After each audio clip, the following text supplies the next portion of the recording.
नमस्कार दोस्तों, मैं उन्नीस विश्वकर्मा आपका स्वागत करता हूँ उन्नीस साइंस वाला में। और आज हम देखने वाले हैं आर्टिकल के बारे में। ये आपका क्लास 12th का एक सबसे महत्वपूर्ण टॉपिक है। अक्सर एग्जाम में पूछ ही लिया जाता है कि ए एंड द का प्रयोग हम कब और कहाँ पर करते हैं।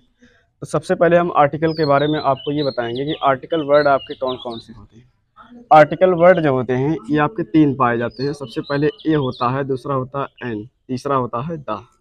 ये तीनों वर्ड को आपको याद रखना है कि ये तीनों वर्ड आपके आर्टिकल होते हैं। जैसे अगर हम बात करें कि ए बॉय की बात करें तो यहाँ पर बॉय के पहले हमने ए का प्रयोग कर दिया। अगर यहाँ पर हम एस लगा दें यानी बॉयस कर दें तो यहाँ पर ए एन का प्रयोग नहीं कर सकते हो। तो इसी प्रकार आपके ए एन का प्रयोग किया जाता है। अब हम बात करते हैं कि आर्टिकल जो होता है कितने प्रकार का होता है। आर्टिकल आपका जो होगा दो प्रकार का होता है। आर्टिकल कितने प्रकार का होगा? दो प्रकार का होगा। पहले आर्टिकल को हम बोलेंगे इनडेफिनिट आर्टिकल, इनडेफिनिट आर्टिकल, और दूसरे आर्टिकल को बोलेंगे डेफिनिट आर्टिकल। पहले आर्टिकल को बोलेंगे इंडेफिनिट आर्टिकल, दूसरे को बोलेंगे डेफिनिट आर्टिकल। जो इंडेफिनिट आर्टिकल होता है ये आपका एक निश्चित अनुच्छेद होता है। कहने का मतलब इस आर्टिकल के अंतर्गत ए और एन को रखा गया है, ए को रखा गया है और एन को रखा गया है। और जो डेफिनिट आर्टिकल होता है, डेफिनिट आर्टिकल के अंतर्गत द को रखा गया है।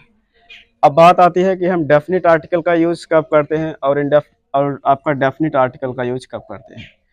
इंडेफिनिट आर्टिकल जो ए और एन होता है ये आपका इसका प्रयोग हम कुछ मुख्य स्थानों पर करते हैं। जैसे अभी अभी हमने बताया कि कॉमन नाउन होना चाहिए, वो भी सिंगुलर नंबर होना चाहिए। इसी के जस्ट पहले आपको प्रयोग करना है ए एन का। बाकी द का भी प्रयोग हमको वहीं पर ही करना है। अब हम बात करते हैं कि इंडेफिनिट आर्टिकल ए और एन यानी कब हम ए लगाते हैं और कब एन लगाते हैं। जब भी किसी भी वर्ड में यानी जो आपका ये आपका कॉमन नाउन वर्ड लिखा हुआ है, किसी भी कॉमन नाउन वर्ड के पहले यानी वर्ड में वर्ड जो होता है ये आपका किससे स्टार्ट हो? स्वर से स्टार्ट हो। यानी जब भी आप किसी भी शब्द का जब उच्चारण करें तो उच्चारण अगर आपका स्वर से स्टार्ट हो, स्वर से स्टार्ट हो तो आपको क्या लगाना है? ए एन लगाना है। क्या लगाना है? एन लगाना है।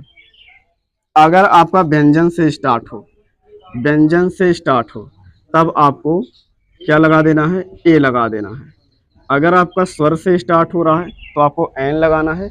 व्यंजन से स्टार्ट हो रहा है तो ए लगाना है। अगर आप हिंदी वाले में पढ़ेंगे यानी हिंदी वाले के अनुसार पढ़ेंगे तो आपको इसमें जो अपवाद होता है अपवाद को पढ़ने की आवश्यकता नहीं होगी। जैसे अगर हम बात करें जो आपके किताब में लिखा हुआ है, किताब में लिखा है कि ए आई ओ ए ई आई ओ यू। अगर ये आपके पांचों जो वावेल हैं, वावेल अगर आपके स्टार्ट हो रहे हैं यानी वावेल से स्टार्ट हो रहा है तो आपको एन का प्रयोग करना होता है। जैसे अगर हम बात करें कि एप्पल की तो एप्पल के पहले क्या लगेगा? एन लगेगा। और जैसे हम बात करें एग की तो एग के पहले क्या लगेगा? एन लगेगा। अगर इसी प्रकार अगर हम बात करें एम ए की तो एम ए में आपका क्या हो जाएगा? अपवाद हो जाएगा। एम ए में क्या हो जाएगा? अपवाद हो जाएगा। अब यहाँ पर जो हो जाएगा एन ना लग करके ए लग जाएगा। नहीं, क्या इसमें लगेगा? एन ही लगेगा, एन ही लगेगा, एन लगेगा। लेकिन यहाँ पर ए वर्ड क्यों नहीं ए वर्ड क्यों नहीं लगा? आपका स्टार्टिंग तो यम से हुआ है और यम आपका कॉन्सोनेंट है। यम क्या है? यहाँ से कॉन्सोनेंट है और कॉन्सोनेंट के लिए यहाँ पर बताया गया है कि आपको ए का प्रयोग करना है। इंग्लिश में क्या बताया जाता है कि अगर आपका स्वर आया है यानी ए ई आई ओ यू आया है तो एन का प्रयोग करना है। अगर आपका कॉन्सोनेंट आया है तो आपको ए का प्रयोग करना है। और इसके बाद जो है अगर आप इंग्लिश वाले में पढ़ेंगे तो इंग्लिश वाले में आपको अपवाद याद करना होगा, हिंदी वाले में अपवाद नहीं याद करना है। हिंदी वाले में जाइए एम ए लिखेंगे। क्या लिखेंगे? M A. तो एम ए के लिए ए से स्टार्ट हुआ, ए आपका स्वर होता है यानी आ से लेकर के आहा तक के वर्ड आपके स्वर होते हैं। स्वर में आया, स्वर के लिए हमने क्या बताया है? एन का प्रयोग करेंगे। इसी प्रकार आपका यूनिवर्सिटी होता है। क्या हो जाएगा? यूनिवर्सिटी। यूनिवर्सिटी भी आपका इसी तरह से रहेगा। यूनिवर्सिटी में क्या होता है? आपका यू से स्टार्ट हुआ है, ये आपका यू से स्टार्ट हुआ है। और आपको क्या बताया गया है कि जब भी स्वर आएगा तो हमको एन का प्रयोग करना होगा। जबकि यहाँ पर एन का प्रयोग नहीं किया जाएगा। एन का प्रयोग नहीं किया जाएगा, ए का प्रयोग किया जाएगा। ए यूनिवर्सिटी, ए यूनिवर्सिटी हमने क्यों लगाया?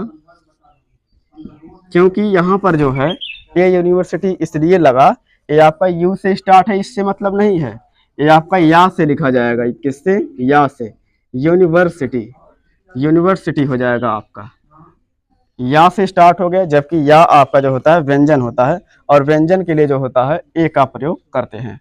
अब हम बात करते हैं डेफिनिट आर्टिकल की। डेफिनिट आर्टिकल में जो होता है, डेफिनिट आर्टिकल को ये याद रखना है कि किसी भी निश्चित वस्तु के पहले लगाया जाता है। डेफिनिट आर्टिकल कहाँ लगाया जाएगा? किसी भी निश्चित वस्तु के पहले, या फिर निश्चित जगह के पहले, या फिर निश्चित स्थान के पहले आप बता सकते हैं। जैसे अगर हम बात करें गंगा की, गंगा नदी आपकी क्या है? एक निश्चित है, जो कि पूरे दुनिया में, पूरे वर्ल्ड में आपकी एक ही है। तो इसके पहले हम किसका प्रयोग करेंगे? दा का प्रयोग करेंगे, यानी दा गंगा।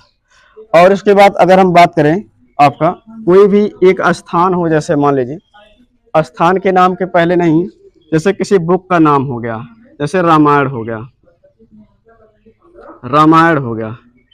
रामायण में क्या हो जाएगा? रामायण के पहले आपको दा का प्रयोग करना है, रामायण के पहले दा का प्रयोग किया जाएगा। अगर हम बात करें कि रामायण किसके द्वारा लिखी गई थी, जैसे अगर हम बात करें कि वेद व्यास, वेद व्यास, महाभारत, महाभारत। जैसे हम बात करें कि वेद व्यास, आगे हम कामा लगा दिए, फिर यश जोड़ दिए, फिर हो गया महाभारत। कहने का मतलब वेद व्यास को किसने लिखा था? मतलब महाभारत को किसने लिखा था? वेद व्यास ने लिखा था। तो इसी प्रकार ये हो जाएगा। इसके लिए हम दा का प्रयोग नहीं करेंगे यहाँ पर, इसको आपको याद रखना है। कहने का मतलब किसी भी, अगर आप ग्रंथ का नाम लिख रहे हैं तो ग्रंथ आपका वर्ल्ड में एक ही होता है, सभी का अलग अलग होता है। तो उसके लिए हम किसका प्रयोग करेंगे? दा का प्रयोग करेंगे। और जैसे मान लीजिए कोई भी निश्चित स्थान हो, किसी भी मान लीजिए निश्चित वस्तु को इंडिकेट करना है, तो हम वहाँ पर हम दा का प्रयोग करते हैं। जैसे किसी वस्तु के अंदर कोई अगर मान लीजिए स्थित है, जैसे आपका हो जाएगा द टेबल, द टेबल हो जाएगा। टेबल को अगर इंडिकेट करना है तो उसके लिए हम दा का प्रयोग कर सकते हैं। इस प्रकार आपके दोनों आर्टिकल कंप्लीट हो गए। अगर आपको वीडियो अच्छा लगा तो वीडियो को लाइक और चैनल को सब्सक्राइब अवश्य कर देना। Thanks for watching.